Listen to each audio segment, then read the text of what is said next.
قهری کردن با خویشاوندان نزدیک.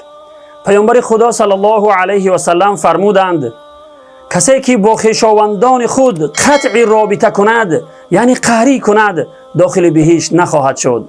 روایت مسلم.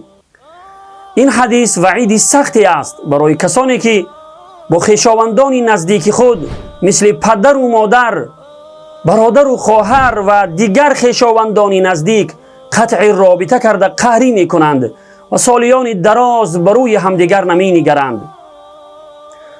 قطع رابطه یعنی قهری کردن با مسلمان گناه بزرگ و خیلی کار زشت و بدی است، ولی قهری کردن با خویشاوندان نزدیک بزرگتر و بدتر است که در این بابت در آیات و احادیث بیشمار وعیدهای سختی وارد شده است.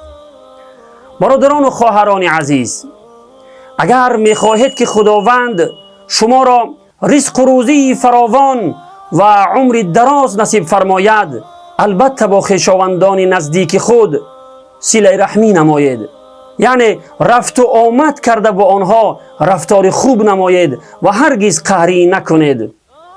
چون که پیامبر خدا صلی الله علیه و سلم می‌فرمایند هر شخصی که دوست دارد که خداوند برایش رزق و روزی فراوان و عمر دراز عطا فرماید، پس باید صله رحمی نماید، یعنی با خویشاوندان نزدیک خود رفت و آمد کرده با آنها با رفتار نیکو برخورد نماید.